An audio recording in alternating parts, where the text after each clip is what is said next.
Hey guys, welcome to the labs.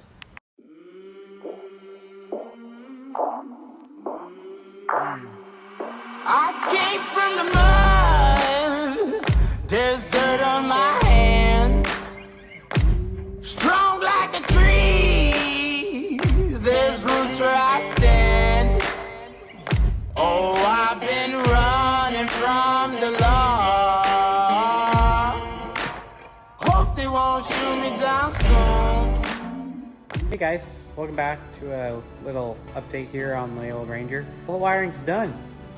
Everything from front oil cooler fans to all the wiring in the cab, to the back half fuel pumps, center unit, dust lights, rear lights, everything, which was quite a tedious process. It wasn't something that, I'll be honest, was going to take on. I was actually going to have my grandpa, who is like a wiring guru, do a lot of it, and sadly, just due to timing constraints and his time schedule versus mine, and I ended up getting done sooner with all the fabrication work on the truck than I anticipated I was, and I was kind of impatient, and I said screw it, I need to just do it to kind of just say I was able to do it. And I'm happy I did. At the end of the day, I'm really happy that I took on the task and doing it. So yeah, all that's done. Here we're gonna put some pictures up, that way you kind of get an idea of like the panel that I did. I ended up going with a removable like computer brain, I guess you can think about it. Basically it's a box with they'll have fans on it to pull the air out and allow it to breathe, and it's basically the control unit, and everything's on door connectors, so you can easily unplug it and with 3 bolts pull the whole box out of the truck, and that's kind of the brain. You can add to it, change it, do whatever you want. And that was kind of like my forethought on everything. And then all the harnesses is all a sub harness, so you have everything between the accessories. Makes it really simple. So all the wiring is accessible from outside of the truck. You pop the side door off, pop the lid off, and you can get to all the wiring. That way when you're in the dirt, you're not underneath the dash or underneath the seats, or doing something stupid where you can't get to it. So by doing kind of what I did, you're able to work on it, service the truck, and find your issues pretty fast if you do. Everything's on lights. There's warning lights on the fuse panels. There's circuit breakers that you reach from the passenger seat, the co-driver seat. You have your Lowrance there too. All the gauges light up. It's pretty cool. It feels more like a complete truck now. So anyways, enjoy these pictures and whatnot, and yeah.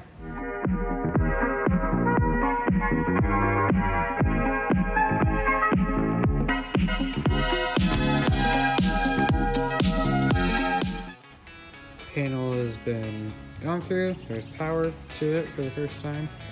I just checked the polarity and made sure everything was good on the radiator fans. So let's see if she'll come to life for the first time in since 08, I think. Let's see, this one should be the fans. Oh, wrong one. Let's fuel. Oh boy.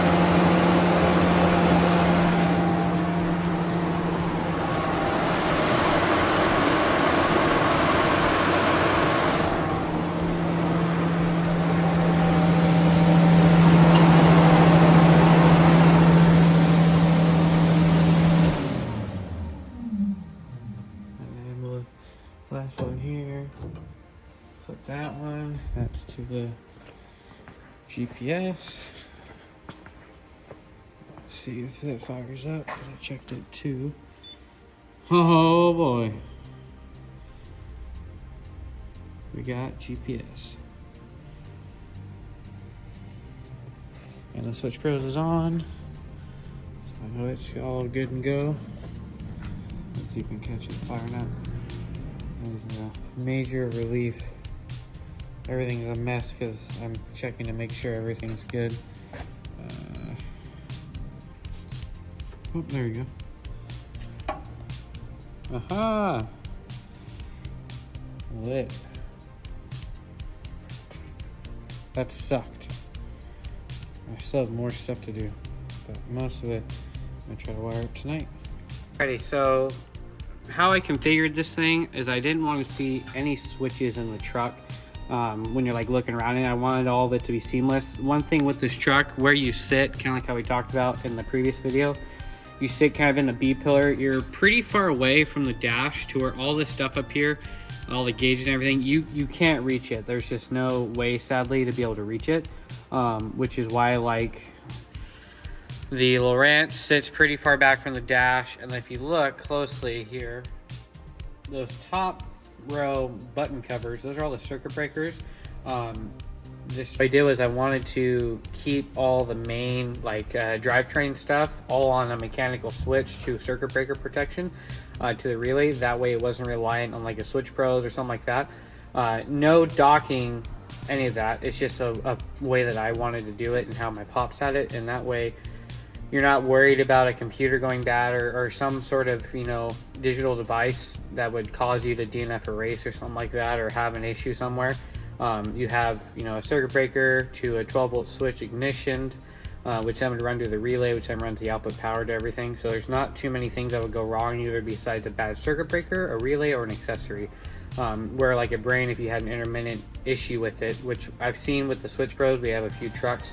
We have one, it's got about 3 in there, and every once in a while they'll kind of react or do something funny to where they won't start or whatnot. So this way it just allows all the critical stuff to be mechanically operated.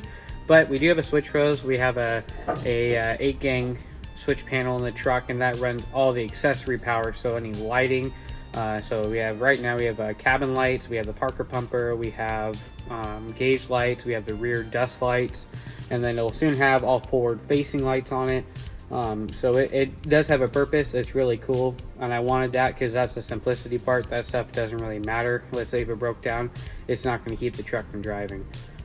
So in here, like I said before, I wanted to keep it to where you didn't see any switches when you're like looking in there and glancing, which is kind of the neat part. Everything's really simplistic and clean. You don't see really any wiring.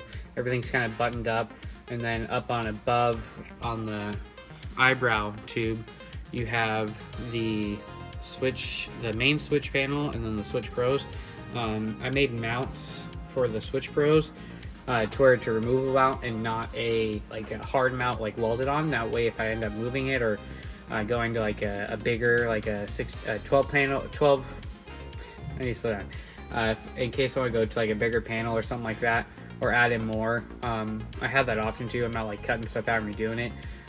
That's why I like the mechanical switches. Those is all welded, and then the cool thing is the way I designed it is this front face portion comes off, and then it's all Deutsch connected right out of the plug end, so that whole thing come off and you can service it, add to it. I am gonna probably put little tiny lights up there just so you know the switch is on, and then there'll be, only thing that isn't done, which radio's not done, the Lowrance head unit isn't done, but dummy lights on the dash, which will be kind of like over there and some over here, which are like warning lights for a couple things. That stuff I'll do like when the motor's in and stuff like that. But yeah, so we have the layout, everything. We have the start button, which is the first one to the left, and then next to it we have ignition. It's a 3-way, so you have up for ignition 1 or down for ignition 2. So there's 2 coils and 2 control boxes in the truck, and then you have 2 fuel pump switches, and then you have your fan switches, and then so like you have your radiator, transmissions, oil cooler, and then the last one's the GPS and radio, which is on one switch. That's also mechanical. I opted to have that too just because I didn't want any problems. And then the Switch Pros runs, so we have like cabin lights, which is like the bottom here, and then we have like gauge lights, which is this top one here, and all the gauges light up. Pretty trick. Tack working. All the gauges are lit up.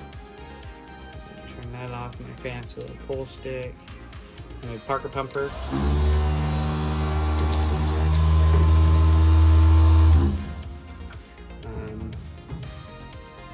Fans, if you want to hear a fan. It's noisy. With all the fans on in this truck, without a helmet on or anything, it's pretty noisy. I'm sure once the motor's in, it'll be kind of loud, but We also have the MSD leaner rich indicator too there. Everything's powered right now, which is cool. So I just want to give a quick little update, and yeah,